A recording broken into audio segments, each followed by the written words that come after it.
пайдалы жемістердің бірі деп құрманы бекер айтпайды. Бар болғаны күніне бірнеше түйір құрма жесеңіз, ағзаңызда көптеген жағымды өзгерістер басталады.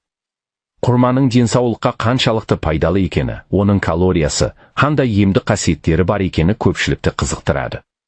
Кейбірі арықтауға көмектесе ме деп сұрайды, енді бірі күніне қанша жеу керек екенін білгісі келеді. Құрма пальмасында өсетін жеміс. Ол әсіресе таяу шығыс пен солтүстік Африка елдерінде кең таралған. Құрманың түрлері көп болғандықтан түсі де, дәмі де әртүрлі болады. Кейбірі қызғылт, кейбірі қоңыр немесе сарғыш келеді. Ал дәмі мен жұмсақтығы оның құрамындағы табиғи қантқа байланысты. Бұл жемістің басты ерекшелігі құрамында ағзаға қажет негізгі қоректік заттардың барлығы дерлік бар. Құрма тез қуат береді, бірақ ауырлатпайды. Онда калий, магний, кальций, темір, фосфор секілді минералдар мен А және В дәрумендері мол. Осы қасиеттерінің арқасында құрма жүрек пен қан тамырын қолдайды. Қан аздықтың алдын алады, бауырды қуаттандырады, жүйкені тыныштандырып, ойды сергітеді. Ас қорыту жүйесіне де пайдалы, ішектің жұмысын реттеп, ағзаны тазалауға көмектеседі. Құрманың тойымдылығы да ерекше. Ғалымдар бір тал құрма мен бір кесек сүттің өзі бір күнге жететін энергияға жақын күш беретінін айтады. Құрамындағы қант табиғи болғандықтан, оны мөлшермен жесе семіртпейді.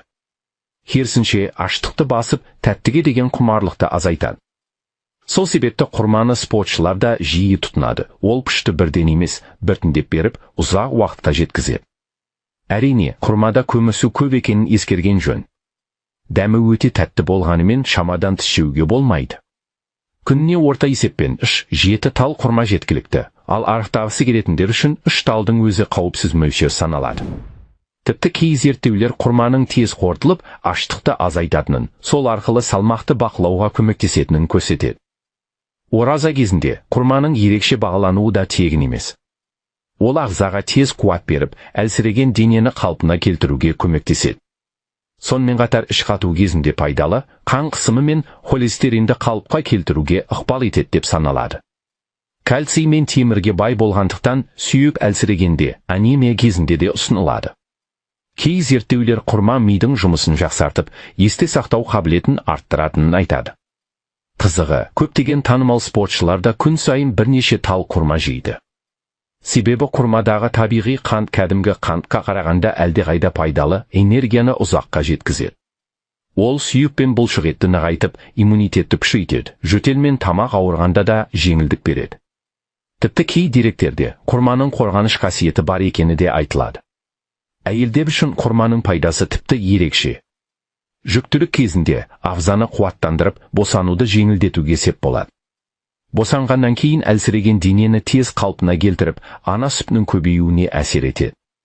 Ал жас құрма терінің серпімділігін арттырып, оның табиғи сұлулығын сақтауға көмектеседі. Құрманы жаңа күйінде де, кептірілген түрде де жеуге болады. Кепкен құрма ұзақ сақталады әрі қоректік қасиетін жоғалтпайды.